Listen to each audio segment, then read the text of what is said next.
naka ay mbokam jël récupéré ko par dañ ko kidnappé man dossier Adji Sarr mënoon naa fi jaar am fi alal. ah bon man dossier Adji Sarr bi mënoon naa fi jaare tey nag di dawal si oto yi di am si am ñaari drinke am si teranga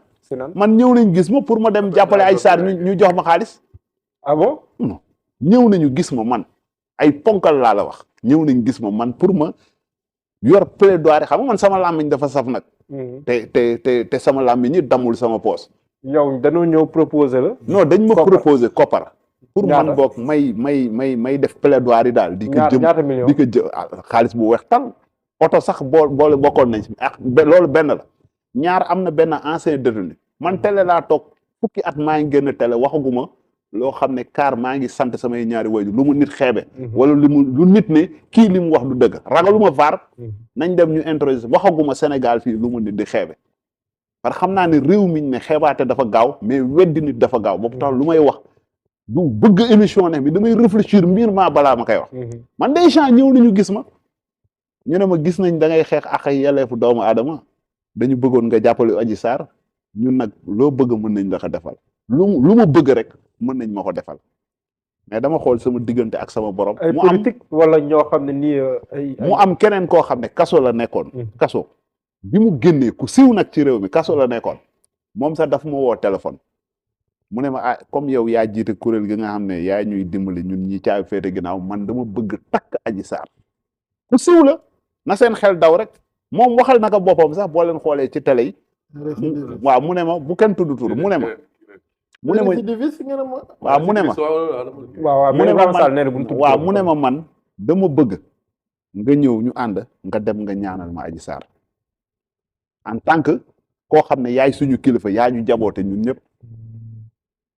ah ma ne ko loolu boobu ute na ak bële ñu ne ma kaay ñu jox la xaalis bu bëri yóbbu la ba si Adji Sarr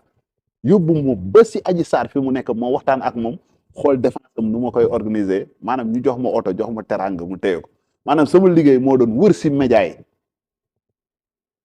jaxase carte gi di wax loo xam ne si favooru Adji Sarr rek la loolu rek lañ ma sant ñu ma leneen waaw di lay daal waaw di lay ñu jox ma sama xaalis ma dem tëdd bu coow li jeexee ma jaare fa dem sama yoon mais defuma ko parce que ku dee rek ak sa bàmmeel man jullit laa jullit saari dama gëm yàlla gëm yonante bi te du ma faat wax léegi ñooñu ay politique leen wala waaw non ñooñu presque ñu siw la ñee mais ki leen jiite woon daal jigéen la si gàttal parce que mais li tax ma dellu ginnaaw mooy dafa am Sénégal benn kuréel bu ñuy wax AGS association des femmes juristes du Sénégal samay jigéen jiite kuréel boobu mais ñooñu mbiru Adji Sarr Ousmane Sonko bi mu amee ba léegi est-ce que da ngeen mës a dégg man dama leen woo téléphone ay procureur ñoom ñi bokk kuréel ma laaj leen yéen lan moo tax yéen défendre leen xale bi ñoom ñu ne ma ah Ibrahima ñun de dañuy bañ sa classe ngi suba ngeen attaqué ñu si média yi dañuy bañ bu dëgg jibee ñun dootuñu jar dara si réew parce que suñu kuréel gi dafa crédible parce que jigéen ko composé waaw parce que ñoom boobu xam nañ muy association des femmes juristes du Sénégal AGS télé laa toog ñambaasal kuréel boobu waaw def réunion bi dossier bi télé laa toog di wax kaw si plainte rek de non du ma leen sosal woo naa si may ma rek li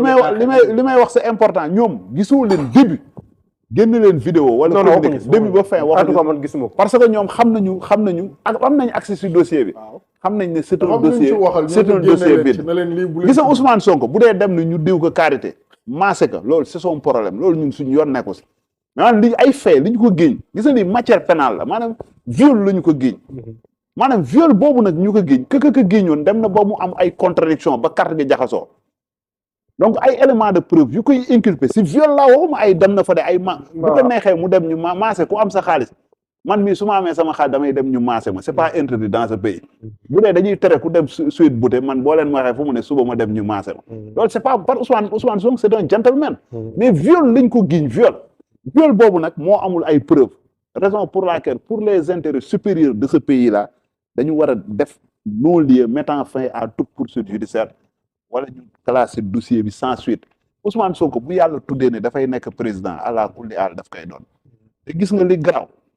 2024 yàggatul Ousmane Sonko ak Macky Sall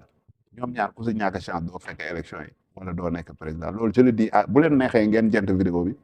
ñoom ñaar laa ku si ñàkk chance dëgg doo ko fekke wala di nga ko fekke si anam doo bokk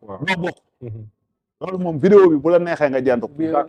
jërëjëf bokkee sax góorgóorlu gagné leen. waaw d'accord xam nga en télévision da lay wax y a des moments de télévision maanaam nit bu nekkee di développer yenn saa yi surtout loo xam ne ni domaine la dañ koy bàyyi mu wax looloo waraloon Thierno nga baal ma looloo waroon mu ne ma def la signe pour ñu bàyyi Ibrahima Sarr wax parce que aussi daf si nekk da koy c'était important. waaw c'était important n'est-ce pas Abdourahmane c'était bi Abdourahmane di def tam son plaidoyer sànq on a vu que c'était un moment fort il a parlé on l'a entendu loolu dafay am grand journaliste grand. non bàyyi li nga c'est un grand non journaliste. comme Papa la ñaan rek laa bëgg c'est un grand journaliste. comme Papa mais est-ce que xam nga ne Adji Sarr ñu bëri am nañ si moom teranga bidde ñu bëri man dama leen xamoon démb jege leen nag tey seen xam naa sax koo xam ne mi ngi fondation si mbirum Adji Sarr non man du ma wax man ñooñu la amindoo man déggoo li ma la bu ñu sanoon coow li sëñ bi man je défie quiconque man kenn du ma vaar ci réew fukki at maa ngi wax du ma wax lu ma nit di xeebe maanaam ñu bëri am nañ ci alal moom victime bi amu ci daal